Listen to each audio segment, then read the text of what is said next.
Hello, fellow bass players, and welcome to another lesson where today we will figure out how to learn the fretboard. The goal is to look at a fret and in less than a second know the name of that note. That is your goal. If you can get to that point, you're good. Like you know the fretboard, okay? Keep in mind, we're going to be dealing only until the fret number 12, which after that fret, it's the same thing. So instead of thinking about like fret number 13, think about it as the first fret just up an octave, right? Because as we should know, fret 12 is the same thing as the open string. So if there's an E string, this is also the E up one octave. Let's check out the first way, which I think is the most useful way to learn the fretboard. So the first thing you can do to start learning your fretboard is to just choose a fret and ask yourself, what is that note? So for example, I'm on the A string, and I want to figure out what is the 6th fret. What is this note? What is the name of that note? All you have to know is one little thing called the chromatic scale, okay? If you don't know the chromatic scale, definitely check it out, but I'm going to leave it right here so you can see. And as we can see, the chromatic scale are basically all the notes in order. So if you know the alphabetical order, you already know that goes A, B, C, D, E, F, G.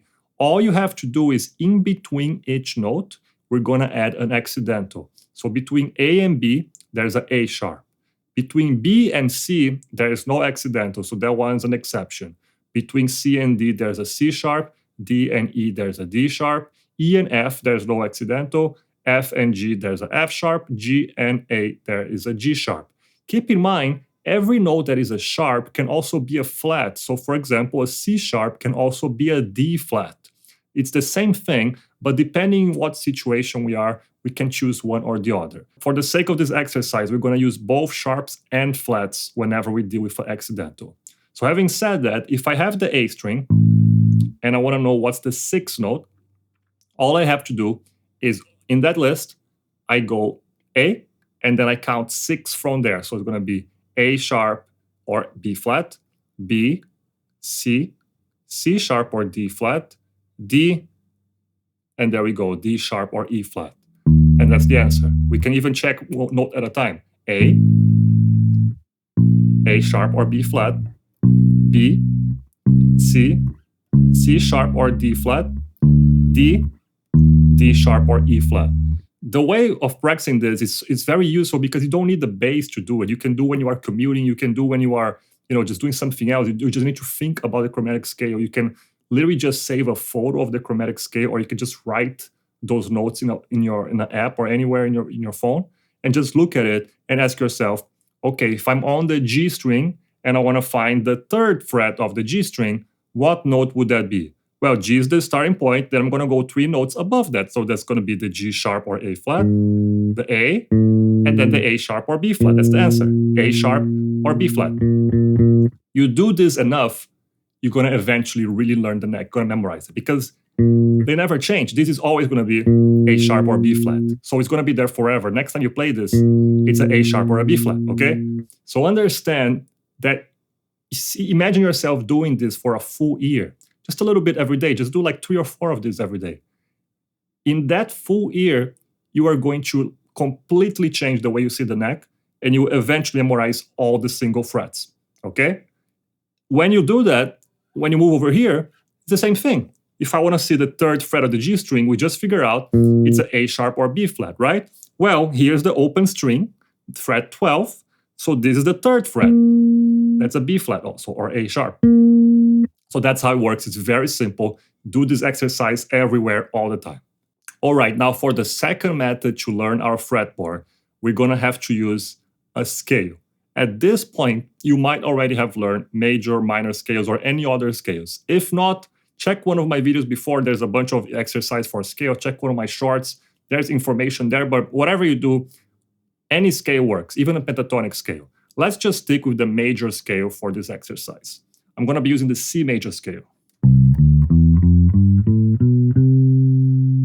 So if you learn the major scale, you're going to learn this initial fingering, which we can use to kind of apply the major scale anywhere. So if I do it starting from the 8th fret of the E string, that's going to be a C major scale. you don't need to worry about what is the name of every single note you're playing right now. I just want you to focus on the root. That's it, C, okay? Because the goal here is to play all 12 major scales within the circle of fourths, okay? So that means I'm gonna play the C major scale first.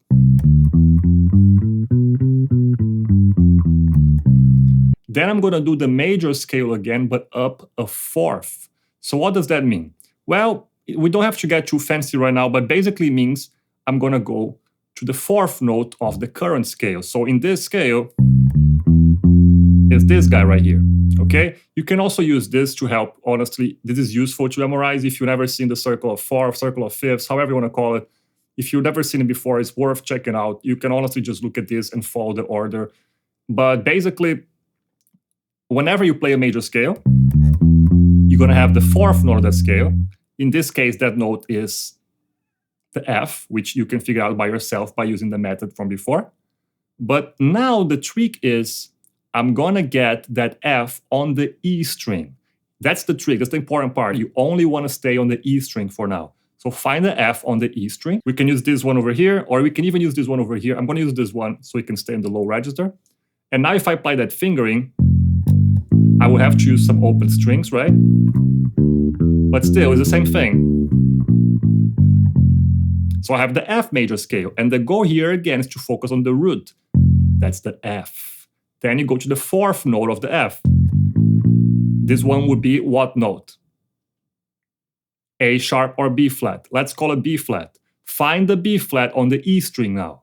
E, F, F sharp or G flat. G, G sharp or A flat. A sharp or B flat. And I play the scale there.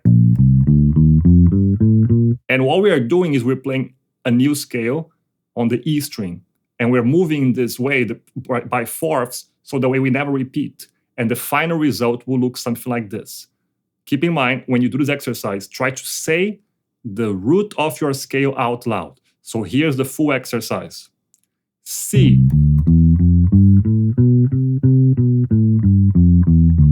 F. B flat. E flat. A flat. D flat. G flat. And now we're going to go to B. It's a B natural. And now E.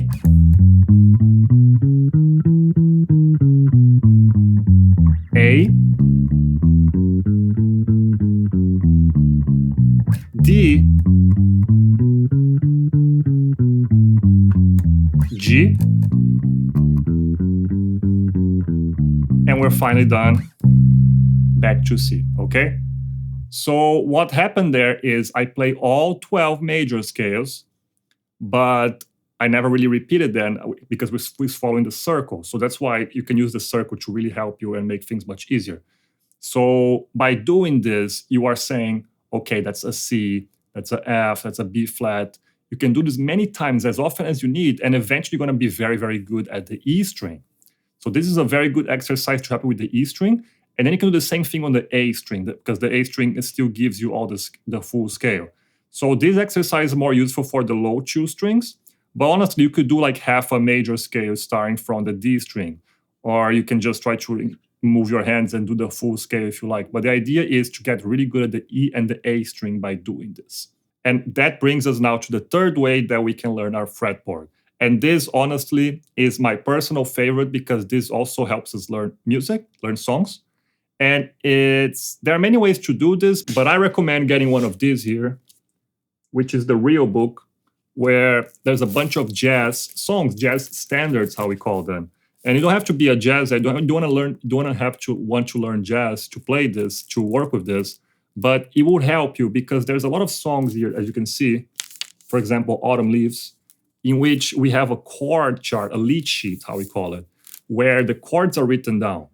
And the goal here is to look at the chord and not worry about like major, minor, whatever. Just look at the root. and we're going to find those roots on the bass while we use a play along to play this. So for example, if I'm doing Autumn Leaves, like the one I show you, I would get a play along on YouTube or anywhere from Autumn Leaves.